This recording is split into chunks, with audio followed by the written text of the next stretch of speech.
Hello everyone.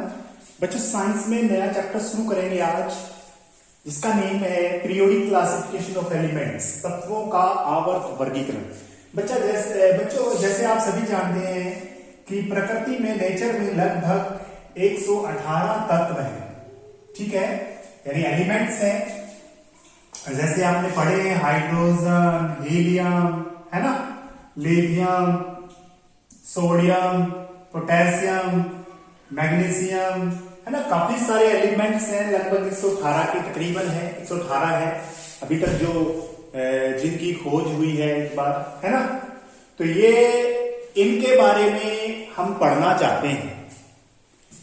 एक तरीका तो ये है कि सभी को उठाएं, मतलब इनके सभी के गुणों के बारे में, प्रॉपर्टीज के बारे में हम पढ़ना चाहते हैं। सभी एलिमेंट्स की बात मैं करने वाला हूं, सारे के सारे एलिमेंट्स, इनके बारे में हम स्टडी करना चाहते हैं। इनकी केमिकल प्रॉपर्टी, इनकी फिजिकल यानी इनके रासायनिक गुणधर्म, इनके जो भौतिक गुणधर्म है उनके बारे में हम पढ़ना चाहते हैं, ठीक है।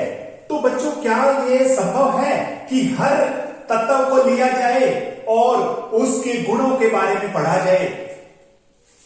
इसको उठाएंगे हाइड्रोजन को और इसके बारे में पढ़ें, फिर हीलियम को उठाएं फिर उसके बारे में पढ़ें। तो 118 एलिमेंट के बारे में अलग अलग हमें पढ़ना पड़ेगा। तो ये बड़ा मुश्किल काम है। साइंटिस्ट के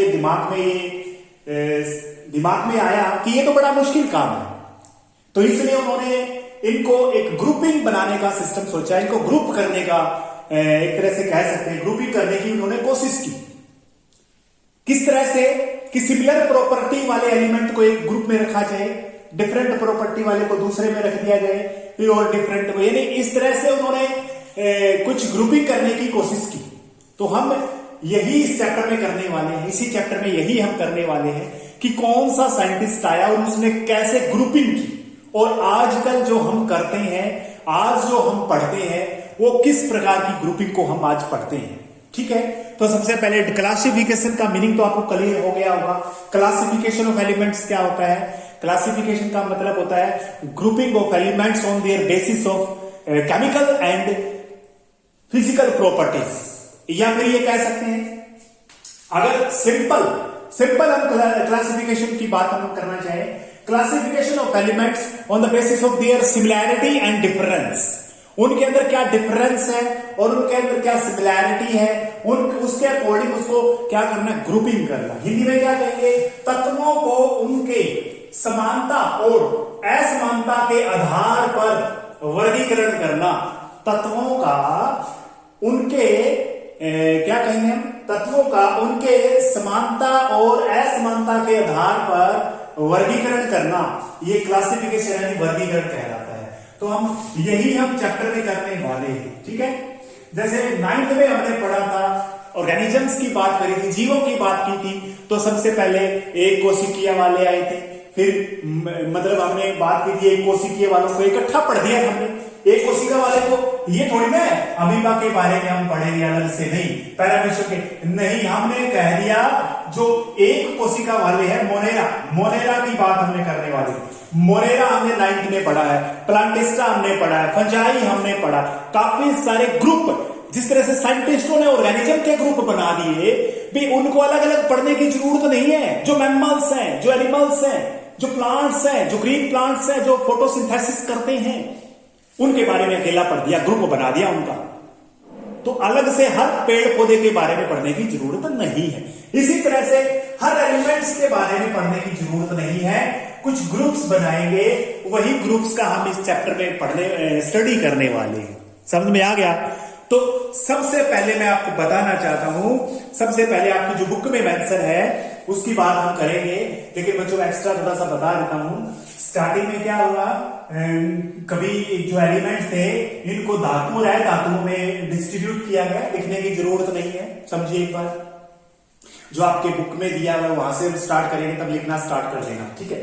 सबसे पहले क्या किया गया, मेटल को एक साइड में रख दिया गया, नॉन मेटल को एक साइड में। कुछ एलिमेंट्स ऐसे थे जो मेटल थे, कुछ ऐसे थे नॉन मेटल थे। तो ये क्लासिफिकेशन स्टार्टिंग में किया गया। ये थोड़ा सा फेल हो गया। फेल इसलिए हो गया क्योंकि एक दूसरी प्रॉपर्टी, बीच वाली प्रॉपर्टी वाली आ गई, जिसमें मेटल और नॉन मेटल दोनों होते हैं। तो मेटलॉइड्स उपधातु, मेटलॉइड्स यानी धातु हो रहा है, धातुओं में उनको ग्रुपिंग कर दिया गया, लेकिन सभी जो धातु है उसके अंदर मेटल्स है, उनके अंदर भी कोई डिफरेंस होता है, यानी उनके अंदर भी कोई लिक्विड होता है, किस तरह से, यानी वही हमने ये जो है क्लासिफिकेशन नेग्लिजिबल एक तरह से नेग्लेक्ट कर दिया गया है ना। लेकिन आपकी बुक में जो पहला साइंटिस्ट है उसकी बात हम करने वाले हैं, दैट्स नाम, मैं उसका नाम बता देता हूं, डोबे राइनर। यस, डोबे राइनर ने क्या किया, वैसे चैप्टर की स्टार्टिंग हम यही इस जो अपना सिलेबस है डोबे राइनर, ठीक है, ये आपका जो चैप्टर में पहला टॉपिक है यही है डोबे, REINER है। डोबे राइनर नाम का साइंटिस्ट, इसका एक ट्रायड्स प्रसिद्ध था। डोबे राइनर ट्रायड्स का मतलब हम पढ़ेंगे क्या होगा, ट्रायड्स की स्पेलिंग नहीं कर रहे हैं। डोबे राइनर ट्रायड्स तीन से संबंधित है, ट्राई का मतलब तीन से संबंधित है, तो इसका नाम इससे क्लियर हो रहा है ट्रायड्स के नाम से कि इसने कुछ ऐसा किया होगा कि तीन एलिमेंट को एक जगह रखा होगा, तीन एलिमेंट को एक जगह रखा होगा, ठीक है। चलो एक बार मैं आपको बता देता हूं, एक मैं समझना है इसको। तो डोबे राइनर ने क्या बनाया था, हिंदी में क्या बोलेंगे, डोबे राइनर का त्रिक होता है तीन, यानी इसने क्या किया था बच्चों, इसने तत्वों को सबसे पहले मैं बताना चाहता हूं उनके परमाणु द्रव्यमान के बढ़ते क्रम में रखा था। ऐसे भाई यहां पर जिसका परमाणु atomic mass, increasing number of atomic mass के अकॉर्डिंग उसने एलिमेंट को जचाया था, एक तरह से व्यवस्थित किया था, ठीक है। और उसने क्या बताया, देखिए ट्राई की मैं बात करने वाला हूं, तीन एलिमेंट को इस तरह से उसने ग्रुपिंग किया था उसने, यानी यहां पर जो एलिमेंट है यहां पर है, फिर यहां पर है, यहां पर उसने कुछ ट्रायड बनाए थे, त्रिक। तो उसमें क्या सिमिलैरिटी पाई गई, उसने क्या देखा कि जो बीच वाले का परमाणु द्रव्यमान है यानी एटॉमिक मास है, बीच वाले का त्रिक में लाया था उसने, बीच वाले का जो परमाणु द्रव्यमान था वो इन दोनों के एवरेज के बराबर था, अप्रोक्सीमेटली। एवरेज का मतलब हो गया दोनों को जोड़ के दो से भाग, मीन के इसके approximately equal to the mean of the end यानी दोनों जो एक्सट्रीम एलिमेंट्स हैं, एक्सट्रीम एलिमेंट कह सकते हो। जैसे मैं बात करने वाला हूं कोई भी आप जिसमें सबसे आसान सी मैं बात करने वाला हूं, जिसमें स्टार्टिंग की बात हुई, देखिए बिल्कुल आसान है, इसमें ज्यादा मुश्किल नहीं है। कोई भी हम एक एलिमेंट ले लेते हैं, देखिए जैसे आपका इसने ट्रायड जो बनाया था उसका मैं एग्जांपल आपको दे रहा हूं बच्चों। जो लिथियम इसने जो ट्रायड बनाया था उसकी मैं बात कर रहा हूं, काफी सारे इसने ट्रायड्स तो ज्यादा नहीं बनाए, 2-4 ही बना पाया था, इसकी लिमिटेशन है वो तो हम करेंगे। तो देखिए सबसे पहले मैं आपको बता देता हूं, इसको समझना जरूरी है, लिथियम है, सोडियम है और पोटेशियम, एक ट्रायड बना दिया उसने, इसको ऐसे एलिमेंट में जचा दिया। अब उसमें देखा क्या गया, जो लिथियम का एटॉमिक मास था 7 होता है, याद रखना है, और जो पोटेशियम का कितना है आपने पढ़ा है 39, यस 39। अब इस दोनों को जोड़ेंगे, 2 से डिवाइड करवाएंगे, कितना आएगा, अप्रोक्सीमेटली इक्वल आएगा, यानी इसमें तो बराबर ही आ गया, 42 7 46 40 है ना।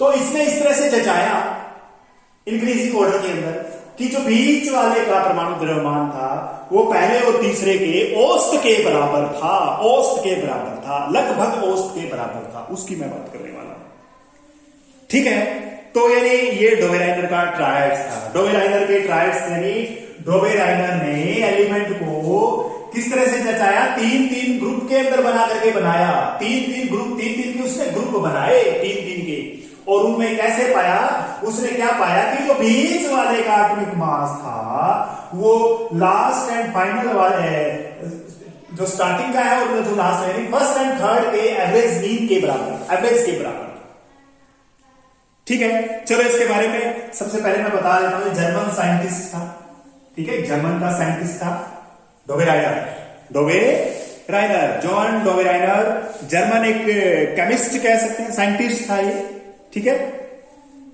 तो इसके कैरेक्टरिस्टिक्स में बात करने वाला हूं, गुण क्या थे इस ट्रायड के, हिंदी में लिखेंगे कैरेक्टरिस्टिक्स ऑफ ट्रायड। ये समझ लिया आपने, लिखने की बारी है अभी। ये जो इसके गुण की बात करने वाला हूं, त्रिक के गुण। सबसे पहला गुण क्या था, जो ट्रायड में, जो त्रिक में 3 एलिमेंट बनाए थे, एक एलिमेंट यहां पर, एक एलिमेंट यहां पर, एक एलिमेंट, एक तत्व यहां पर, एक तत्व यहां पर, उनके जो गुण है वो मैच करते थे, उनके जो प्रॉपर्टीज है वो मैच करती थी, सिमिलर थी। Properties of elements in each triad were similar, है ना। पहला है ये, इसका गुण है प्रॉपर्टीज ऑफ ईच ट्रायड।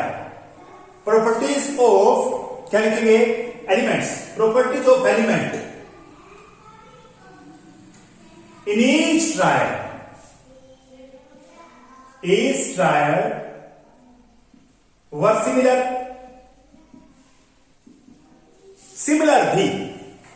क्या थी, प्रत्येक ट्रायड के अंदर, जो हिंदी में क्या लिखेंगे, प्रत्येक त्रिक में तत्वों, प्रत्येक त्रिक में तत्वों के जो गुण थे वो समान थे।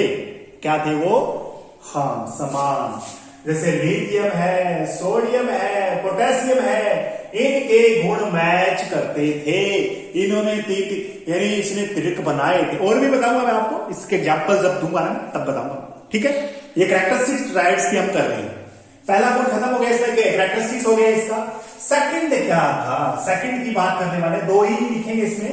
सबसे पहले आपने लिख लिया इसमें। अब ये जो डेफिनेशन सी मैंने बताई थी कि प्रॉपर्टीज तो सिमिलर है, अब ये मास की बात हमने करने वाले है ना। तो बी, यानी दूसरा जो पार्ट है इसकी करने वाले, कैरेक्टरिस्टिक्स करेंगे ट्रायड के। Atomic mass of middle element, atomic mass of middle element, जो बीच वाले तत्व का जो एटॉमिक मास था वो रफली ROUGH, रफली का मतलब लगभग कह सकते हो, अप्रोक्सीमेटली कह सकते हो, रफली the average of the atomic mass. Average किसका था, एटॉमिक मास का, ठीक है, ऑफ द अदर 2 एलिमेंट कह सकते हो।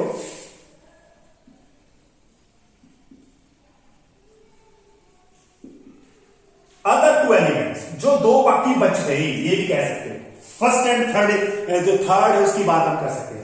यानी क्या कह सकते हैं, जो परमाणु द्रव्यमान, यानी बीच वाले तत्व का परमाणु द्रव्यमान, बीच वाले तत्व का परमाणु द्रव्यमान, बाकी दोनों, शेष दोनों कह सकते हो, शेष दोनों तत्वों के द्रव्यमान का औसत था। शेष दोनों तत्वों के द्रव्यमानों का औसत था, ठीक है। तो ये दूसरा हो गया, पहला हो गया, दूसरा हो गया। अच्छा, एक है ना, ये पहला हो गया, दूसरा हो गया। ये तीसरा जो आपने एक बात कर सकते हैं, जो मैंने आपको बताया था, इसमें लिखा नहीं है, चलो मैं बता देता हूं, कि उसने ना तत्वों को उनके परमाणु द्रव्यमान के बढ़ते क्रम में रखा था, है ना। He arrange the element in increasing order of their atomic mass. He arrange the elements in the increasing order of their atomic mass। मतलब उन्होंने हिंदी में क्या लिखेंगे भाई, उन्होंने ना तत्वों को उनके परमाणु द्रव्यमान के बढ़ते क्रम में रखा था। ये पहले लिख सकते हो आप, सबसे पहला ये लिख देना। बाकी जो दूसरा तीसरा कराया ना, वो सॉरी पहला जो करवाया था, फिर दूसरा ये करवाया था, ये पहला नंबर पे कर देना, ये वाला पहला कर देना, पहला फिर दूसरा वो हो जाएगा, फिर ये तीसरा है, ठीक है। ये वाला एटॉमिक मास वाला, हाँ ये पहला कर देना इसमें, क्योंकि इसकी बात हम कर रहे हैं, स्टार्टिंग में ही बता देते हैं, डोबेराइनर का ट्रायड्स की बात करने वाले हैं कि उसने जो एलिमेंट्स को कैसे रखा था ये भी पता होना चाहिए। Increasing order of the atomic mass, ये उसने किया था, ये उसने किया था। समझ में आ गया? कुछ नहीं है इसमें। इसके एग्जांपल्स मैं बता सकता हूं, एग्जांपल्स ऑफ ट्रायड्स कह सकते हैं, उदाहरण, ट्रिक के उदाहरण, ट्रिक के उदाहरण, उदाहरण लिखेंगे, एग्जांपल्स ऑफ ट्रायड्स, ट्रिक के उदाहरण। पहला उदाहरण है, ये लिख लो, लिथियम, सोडियम, पोटेशियम, ठीक है, 7 है, इसका 23 होता है, इसका 39 होता है, बिल्कुल करेक्ट है ये बिल्कुल बीच का आ गया है, सिंपल है, ठीक है। और calcium, strontium, strontium S T, strontium ऐसे लिख सकते हो, STRONTIUM, स्ट्रोंशियम, ठीक है। और barium, BA, barium, calcium, strontium और बैरियम, कैल्शियम, स्ट्रोंशियम और बैरियम, BARIUM, बैरियम, BA, ठीक है। इसका मास की बात करूं मैं, इसका 40 होता है, आपको पता है, ठीक है। स्ट्रोंशियम का कितना होता है? लगभग 87 आप कह सकते हो, लगभग, तो इसका 137 है ना।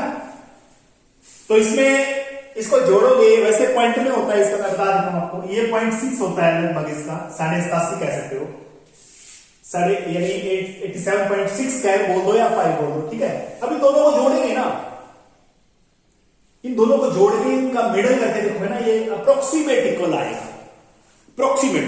अगर आपको पूरा ठीक मास लेना है, इसका 40.1 यानी 40.1 होता है बच्चों, 40.1, और इसका अप्रोक्सीमेटली देखना है तो 0.3 होता है, और इसका 87.6 होता है। कोई नहीं, 1 वाला और 3 वाला काट दो, है ना। एक बार चेक करो आप, एक बार इसको जोड़ के देखोगे ना, लगभग बराबर आएगा, लगभग बराबर आएगा, ठीक है। एक और है क्लोरीन, ये दूसरा इसका एग्जांपल हो गया। और क्या है? क्लोरीन, ब्रोमीन और आयोडीन, क्लोरीन, ब्रोमीन और आयोडीन, क्लोरीन, ब्रोमीन और क्या है? आयोडीन। और इसका मैं अगर मास लिखूं, क्लोरीन का आपको पता है 35.5 होता है, इसका 80 होता है, और इसका 127 होता है, 35.5, ठीक है, इसका 80 होता है, इसका 127 होता है। ये बिल्कुल इजी है, इसमें कोई इसमें दोनों को जोड़ोगे ना, इन दोनों को जोड़ोगे ना, करके तो देखो एक बार, 35.5 के अंदर 127 जोड़ोगे ना, 7 5 12, ये तो 5 और 6, लगभग 2 से डिवाइड करेंगे 81.2, लगभग बराबर आएगा। ये इसका, इसने इस तरह से इसको जचाया था बच्चों, इंक्रीजिंग ऑर्डर में जचाया था, पहले कम वाला, फिर ज्यादा वाला, फिर ज्यादा, इसने ट्रायड बनाए थे, ठीक है। इसकी लिमिटेशन बताता हूं बच्चों, डोबेराइनर ने जो ये जो इसने ट्रायड बनाए ना, यानी देखो ध्यान से सुनो, अब उसने जो ट्रायड बनाए थे, उसने इनके गुणों को बराबर बराबर कर दिया, इनको अलग अलग पढ़ने की जरूरत नहीं है, इनके गुण को पढ़ो बस। ये पूरा ग्रुप है, इसका सिमिलर प्रॉपर्टीज है, तो तीनों के बारे में अलग अलग पढ़ने की जरूरत नहीं। लेकिन बच्चों देखिए इसकी क्या लिमिटेशन थी, लिमिटेशन क्या थी, इस लिमिटेशन यानी कमियां क्या थी इस डोबेराइनर के पीरियड की? कमियां तो यही थी बच्चों कि ये केवल लिमिटेड कह सकते हो, लिमिटेड ट्रायड ही बना सका, ये केवल सीमित त्रिक ही बना सका, सीमित त्रिक ही बना सका बच्चों, ये सीमित त्रिक ही बना सका। सीमित का मतलब क्या होता है? लिमिटेड।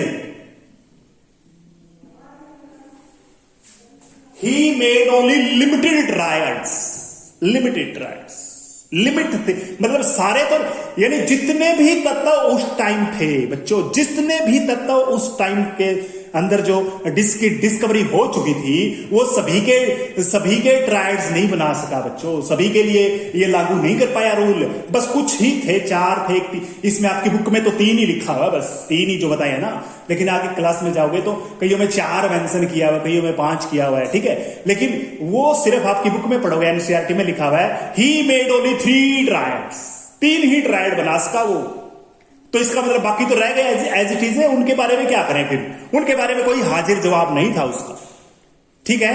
तो यही है बी ही वॉज अनेबल, वो अयोग्य था to make all triads of the elements that are present on that time. Hindi में क्या कहेंगे भाई, उस समय जितने भी तत्व हमें पता था उनके सभी के त्रिक नहीं बना सका, वो सभी के लिए त्रिक नहीं बना सका। समझ में आ गया? तो बच्चों ये फर्स्ट वीडियो था, थोड़ा सा इसको अच्छे से पढ़ना है। तो पहला साइंटिस्ट हमने कर लिया है डोबेराइनर के बारे में, उसने ट्रिक बनाए थे। और कैसे बनाए थे? उसने तत्वों को उनके बढ़ते हुए परमाणु द्रव्यमान के अकॉर्डिंग उसने रखा था और तीन तीन के ग्रुप बनाए थे। और तीन के ग्रुप में कैसे बनाए थे? बीच वाले का जो परमाणु द्रव्यमान था, एटॉमिक मास था, वो दोनों के द्रव्यमान के औसत के बराबर था, एवरेज के बराबर था, अप्रोक्सीमेटली रफली इक्वल टू। ठीक है, थैंक यू बच्चों, इतना ही करेंगे। Thank you.